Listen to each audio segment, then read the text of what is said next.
Hello guys, आज मैं बातचीत करने वाला हूँ डीएनए कॉपिंग के बारे में, जो कि सेक्सुअल रिप्रोडक्शन में बहुत ही एक अहम भूमिका निभाता है। ये बहुत ही एक इंपॉर्टेंट रोल प्ले करता है रिप्रोडक्शन के दौरान। जानते हैं, एक बार मैं ब्रीफ में आपको बता दूं रिप्रोडक्शन क्या होता है। रिप्रोडक्शन एक ऐसा प्रोसेस है जिससे हम नए ऑर्गेनिजम्स को डेवलप करते हैं एग्जिस्टिंग ऑर्गेनिजम्स की हेल्प से ऑफ सेम स्पीसीज। इस तरह के प्रोसेस को बोलते हैं रिप्रोडक्शन। जैसे मान लीजिए एक ह्यूमन बीइंग से नया ह्यूमन बीइंग को प्रोड्यूस करना, that process is known as reproduction. Similarly अगर मैं बात करूं, एक डॉग से हम नया डॉग बनाते हैं, पपी प्रोड्यूस करते हैं, वो भी क्या है, रिप्रोडक्शन है। रिप्रोडक्शन बेसिकली दो तरह के होते हैं, एक होता है एसेक्सुअल रिप्रोडक्शन और एक होता है सेक्सुअल रिप्रोडक्शन। एसेक्सुअल रिप्रोडक्शन क्या होता है, ऐसा रिप्रोडक्शन जिसके अंदर ओनली सिंगल पेरेंट्स की रिक्वायरमेंट हो। अब आप कह रहे होंगे कि क्या ऐसा भी होता है कि सिंगल पेरेंट से हम रिप्रोडक्शन करवा लें? जी हाँ दोस्तों, सिंगल पेरेंट से भी रिप्रोडक्शन करवाया जा सकता है। ऐसा प्रोसेस जिसमें एक पेरेंट्स की रिक्वायरमेंट हो, चाहे मेल या फिर फीमेल, उस प्रोसेस को बोलते हैं एसेक्सुअल रिप्रोडक्शन। जैसे कि अमीबा में आपका एसेक्सुअल रिप्रोडक्शन होता है। सिमिलरली अगर बात करें पैरामीशियम में, यूग्लेना में, या फिर हाइड्रा में, या फिर आपका राइजोपस में, अलग अलग तरह के ऑर्गेनिजम्स में अलग अलग तरह के रिप्रोडक्शन होते हैं। एसेक्सुअल में भी डिफरेंट टाइप्स के रिप्रोडक्शन होते हैं। ये मैं बात करूंगा नेक्स्ट लेक्चर में। अब बात करता हूं सेक्सुअल रिप्रोडक्शन की। सेक्सुअल रिप्रोडक्शन क्या होता है, ऐसा प्रोसेस जिसके अंदर हम नया ऑर्गेनिजम्स तो प्रोड्यूस करेंगे, लेकिन हमें मेल और फीमेल दोनों पेरेंट्स की रिक्वायरमेंट हो। We can say that the reproduction in which we have requirement of both male and female parents for reproduce the new organisms is called sexual reproduction. जैसे कि human being में होता है, हमारी reproduction जो हुई, हमारी रिप्रोडक्शन के लिए मदर और फादर दोनों को मिलाया और मिलाने के बाद हमारी उत्पत्ति हुई। हम क्या है, सेक्सुअली रिप्रोड्यूस ऑर्गेनिजम्स है। और इसके अलावा आपके आसपास जितने भी ऑर्गेनिजम्स देखते हो, मैक्सिमम सेक्सुअली रिप्रोड्यूस ऑर्गेनिजम्स होते हैं।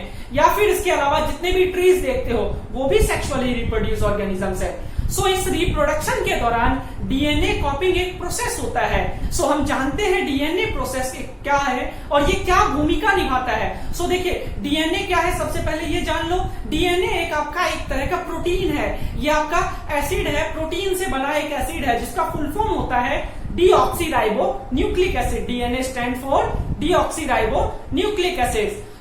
ये जो है आपका, ये न्यूक्लिक एसिड है जो प्रोटीन से बना है, जो हमारी बॉडी के अंदर क्या करता है, जेनेटिक मटेरियल को कैरी करता है। जेनेटिक मटेरियल बोला जाए तो जो जीन्स को कैरी करता है। बोलोगे जीन्स क्या, पहनने वाला जीन्स? नहीं दोस्तों, ये पहनने वाला जीन्स नहीं है। हमारी बॉडी के अंदर ना, सेल के अंदर न्यूक्लियस होता है, न्यूक्लियस के अंदर होता है हमारे पास क्रोमोसोम्स, और क्रोमोसोम्स के अंदर होता है डीएनए, और डीएनए के अंदर होता है एक थ्रेड लाइक स्ट्रक्चर जिसको बोलते हैं जीन। और वो जीन जो है कैरेक्टर्स का ट्रांसफर करता है, एक जनरेशन से दूसरी जनरेशन में कैरेक्टर्स को लेकर जाएगा।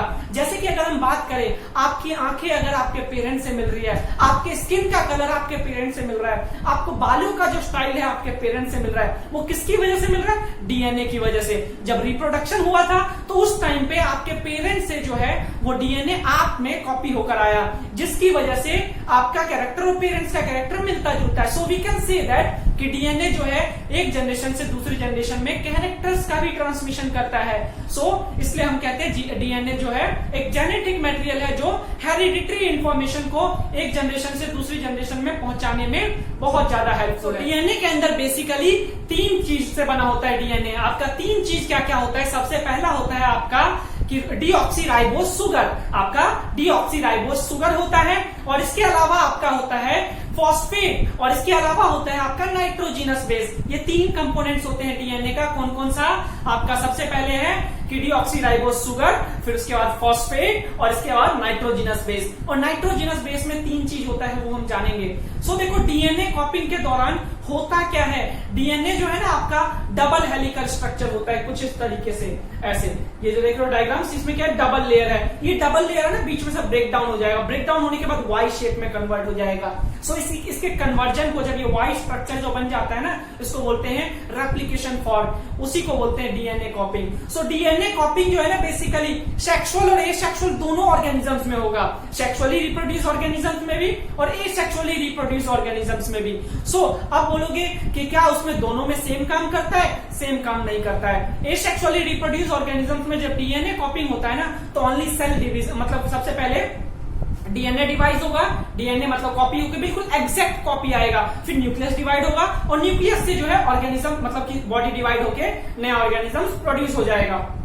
बट वही मल्टी सेलुलर ऑर्गेनिजम्स खास करके जो सेक्सुअल रिप्रोड्यूस करते हैं उनके अंदर जो है डीएनए कॉपिंग के दौरान ना कुछ वेरिएशन आता है, कुछ वेरिएशन आता है और वो वेरिएशन की वजह से ना हम और हमारे पेरेंट जो है बिल्कुल एग्जैक्ट कॉपी नहीं है, फोटो कॉपी नहीं है, क्लोन नहीं है। सेक्सुअल रिप्रोडक्शन में जो है क्लोन होते हैं, माँ बाप और बच्चे बिल्कुल फोटो कॉपी होते हैं, लेकिन हमारे कैरेक्टर्स और मम्मी पापा के कैरेक्टर लगभग मिलते जुलते हैं, लेकिन एग्जैक्ट फोटो कॉपी तो नहीं होता है ना।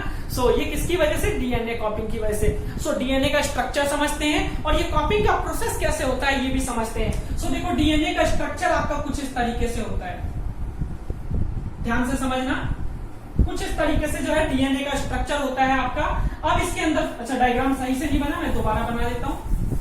अच्छा डायग्राम बनाने की कोशिश करते हैं। सो देखो ना, ओके, हाँ अब थोड़ा सा बढ़िया है। सो देखो इस तरीके का स्ट्रक्चर होता है आपका। अब इसमें देखो ये डबल है, ये जो है ना आपका, इसको बोलेंगे आपका जो है ये डीऑक्सीराइबोस शुगर, ये जो है ना डीऑक्सीराइबोस शुगर है। और इसके अलावा जो है इसके अंदर है, इसके अंदर आपका नाइट्रोजिनस बेस लगा हुआ होता है। नाइट्रोजिनस बेस मेरे पास अलग अलग पेन तो नहीं है लेकिन शेयर कर देता हूं, हाँ होना चाहिए अलग अलग पेन, ये है। सो आई थिंक सो ये चल रहा हो तो बेहतर है, हाँ ठीक है। सो देखो मैंने ये बना दिया। इसके अलावा इसी तरीके से और भी होंगे। सो इस तरीके के बहुत सारे बेस लगे होते हैं इसके अंदर। नाइट्रोजिनस बेस बेसिकली 4 तरह के होते हैं, एडेनिन, थाइमिन, गुआनिन और साइटोसिन। ये 4 बेस होते हैं जो पूरा का पूरा डीएनए बनाता है और ये हाइड्रोजन बॉन्ड से अटैच होता है। सो देखो एडेनिन जो है ना, ये पहला होता है ये एडेनिन जो है वो थाइमिन से कनेक्टेड होता है, एडेनिन थाइमिन के साथ बॉन्ड बनाता है। और इसके अलावा जो गुआनिन है वो साइटोसिन के साथ बॉन्ड बनाता है। ऐसे ही और भी बॉन्डेड होगा, एक एडेनिन, एक थाइमिन, साइटोसिन, गुआनिन। तो इस तरीके से मल्टीपल बॉन्ड्स बने होते हैं, इसमें अटैच होता है बॉन्ड। सो हमें बेसिकली करना क्या होता है? इसी बॉन्ड को ब्रेक करना होता है हमें, है ना, इसी बॉन्ड को ब्रेक करना होता है, इसके बॉन्ड को तोड़ना होता है। अगर आप इसके बॉन्ड को तोड़ देंगे ना तो बॉन्ड को तोड़ने के बाद जो है ना इसका स्ट्रक्चर लगभग ऐसा बनता है। बॉन्ड को तोड़ने के बाद जो बना रहा है उसका स्ट्रक्चर इस तरीके से, ये वाई शेप का स्ट्रक्चर बन जाता है। ये टूटा हुआ ना इस तरीके से, इधर एडेनिन, गुआनिन, थाइमिन लगा होता है इस तरीके से। तो इस वाई स्ट्रक्चर का जो शेप होता है ना इसको बोलते हैं रेप्लिकेशन फॉल्ट। और इसको तोड़ने के लिए ना एक एंजाइम्स का यूज किया जाता है, इसको बोलते हैं डीएनए हेलिकेज। और डीएनए हेलिकेज एंजाइम्स की वजह से इसको हम हाइड्रोजन बॉन्ड को ब्रेक डाउन कर पाते हैं। और ये ब्रेक डाउन होने के बाद पेरेंट से जो है ऑफस्प्रिंग के अंदर ये ट्रांसफर होता है। इसी प्रोसेस को बोला जाता है डीएनए कॉपिंग। सो ये पूरा का पूरा डीएनए कॉपिंग का प्रोसेस है। अब इसका यूज कहां कहां है, बेनिफिट्स क्या क्या है? सबसे पहला रिप्रोडक्शन में हेल्प करेगा, सेकंड थिंग्स वेरिएशन लाने में हेल्पफुल है, थर्ड थिंग्स जो है आपका ये जो है ना सेल के रिपेयरिंग में और ग्रोथ में भी हेल्प करता है। जब रिप्रोडक्शन करते हैं ना, जो सेल डिवीजन होता है, जो ऑर्गेनिजम्स बनता है, उसमें भी डीएनए का बहुत बड़ा रोल होता है। और इसके अलावा कई सारी डिसीज हो जाती है ना, तो उस डिसीज को ठीक करने के लिए भी डीएनए की जरूरत पड़ती है। सो डीएनए कॉपिंग जो है बहुत ही इंपॉर्टेंट प्रोसेस है, खास करके सेक्सुअली रिप्रोड्यूस ऑर्गेनिजम्स के अंदर। क्यों? क्योंकि आपका जो है ये वेरिएशन लाता है, सबसे इंपॉर्टेंट फैक्टर जो होता है वेरिएशन लाता है। और वेरिएशन की वजह से जो है ना हम एक दूसरे को अलग अलग आइडेंटिफाई कर पाते हैं। और सेकंड थिंग्स जो नेचर में ना ऑर्गेनिजम्स का सर्वाइवल का जो है ना चांस बढ़ जाता है। जिसके अंदर जितना ज्यादा वेरिएशन होगा ना उतना ही ज्यादा चांस ऑफ सर्वाइवल ज्यादा होता है। इसलिए एक क्वेश्चन भी आता है कि why DNA copying is essential for the variation. So आप क्या बोलेंगे कि डीएनए कॉपिंग जो है एसेंशियल इसलिए है क्योंकि ये ऑर्गेनिजम्स को नेचर में सर्वाइवल के लिए फिट करता है, ट्रेंड करता है। ये जो डीएनए कॉपिंग की वजह से वेरिएशन आता है, मान लो कि दो ऑर्गेनिजम्स है, एक मैं हूं और एक आप है। मान लो मेरी बॉडी हाई टेम्परेचर को टॉलरेट कर सकती है और आपकी बॉडी कोल्ड टेम्परेचर को टॉलरेट कर सकती है। अचानक से गर्मी के दिनों में बहुत ज्यादा टेम्परेचर बढ़ गया। अब बहुत ज्यादा टेम्परेचर बढ़ गया, उस केस में क्या होगा कि मैं तो सर्वाइव कर जाऊंगा क्योंकि मेरी बॉडी हाई टेम्परेचर को टॉलरेट करने के लिए सुटेबल है। और बट आपकी बॉडी सुटेबल नहीं है तो आपके लिए थोड़ा सा डिफिकल्ट होगा, हो सकता है कि भाई डेथ भी हो सके। तो इस केस से बचाने के लिए डीएनए कॉपिंग का प्रोसेस जो है बहुत ज्यादा इंपॉर्टेंट है। सो उम्मीद करता हूं डीएनए कॉपिंग का प्रोसेस समझ में आया होगा। नेक्स्ट क्लास में मिलते हैं नेक्स्ट लेक्चर के साथ। तो आज के लिए इतना ही रखेंगे, फिर मिलेंगे अगली सभा में। तब तक के लिए दुआओं में याद रखिएगा। Good bye, take care.